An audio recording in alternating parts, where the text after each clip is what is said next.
देखिए, सबसे पहले तो मैं देश के प्रधानमंत्री जी का बहुत आभारी हूं, जिन्होंने इस विषय को आगे बढ़ा करके अंतर्राष्ट्रीय स्तर पर यूएनओ में ये पास कराया कि 2023 का वर्ष ये मिलेट ईयर होना चाहिए।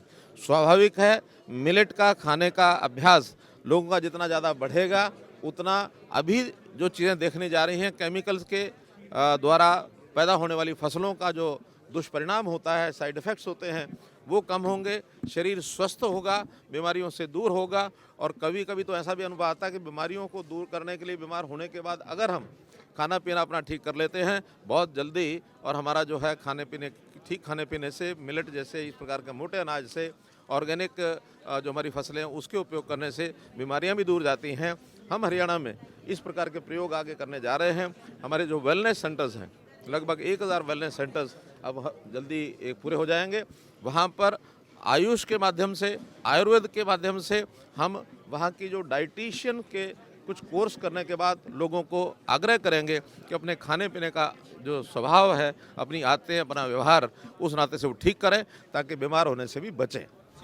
बिल्कुल कोशिश करेंगे। और आज जैसे मैंने कहा है कि हम कौन कौन से स्थान ऐसे हैं जहां लोगों को अपील भी कर सकते हैं, जहां व्यवस्था में सरकार को व्यवस्था करनी होती है, वहां इसको प्रचलन करने के लिए इसमें कुछ ना कुछ योगदान भी ज़रूर होगा। ऐसा पीडीएस में जैसा अभी तक 3 महीने हम बाजरे का और मक्के का ये जो वितरण करते थे, उसकी जगह 5 महीने के लिए तय किया है कि इस वर्ष से 5 महीना जो सर्दियों के महीने हैं, इन 5 महीनों में बाजरा, मक्की ये भी पीडीएस पर बांटा जाएगा।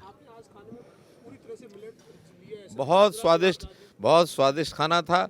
जितनी भी आइटम्स थी, चाहे उसमें सूप था, फिर बाद में हलवा भी था, खीर भी थी, रायता भी था, रोटी तो बहुत ही अच्छा स्वादिष्ट बनी हुई थी, रागी है, बाजरा है, इन सब चीज़ों का उपयोग किया गया।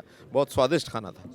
देखिए, सबसे पहले तो मैं देश के प्रधानमंत्री जी का बहुत आभारी हूं, जिन्होंने इस विषय को आगे बढ़ा करके अंतर्राष्ट्रीय स्तर पर यूएनओ में ये पास कराया कि 2023 का वर्ष ये मिलेट ईयर होना चाहिए।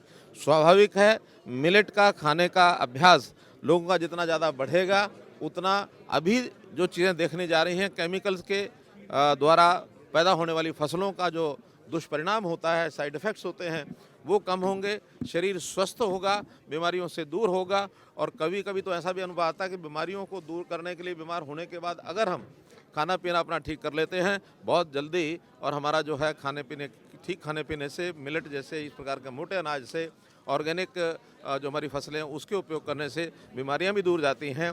हम हरियाणा में इस प्रकार के प्रयोग आगे करने जा रहे हैं। हमारे जो वेलनेस सेंटर्स हैं, लगभग 1000 वेलनेस सेंटर्स अब जल्दी पूरे हो जाएंगे। वहाँ पर आयुष के माध्यम से, आयुर्वेद के माध्यम से हम वहाँ की जो डाइटिशियन के कुछ कोर्स करने के बाद लोगों को आग्रह करेंगे कि अपने खाने पीने का जो स्वभाव है, अपनी आदतें, अपना व्यवहार उस नाते से वो ठीक करें, ताकि बीमार होने से भी बचें। बिल्कुल कोशिश करेंगे। और आज जैसे मैंने कहा है कि हम कौन कौन से स्थान ऐसे हैं जहां लोगों को अपील भी कर सकते हैं, जहां व्यवस्था में सरकार को व्यवस्था करनी होती है, वहां इसको प्रचलन करने के लिए इसमें कुछ ना कुछ योगदान भी ज़रूर होगा। ऐसा पीडीएस में जैसा अभी तक 3 महीने हम बाजरे का और मक्के का ये जो वितरण करते थे, उसकी जगह 5 महीने के लिए तय किया है कि इस वर्ष से 5 महीना जो सर्दियों के महीने हैं, इन 5 महीनों में बाजरा, मक्की ये भी पीडीएस पर बांटा जाएगा। बहुत स्वादिष्ट खाना था।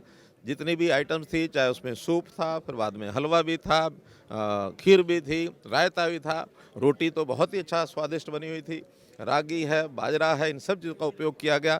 बहुत स्वादिष्ट खाना था।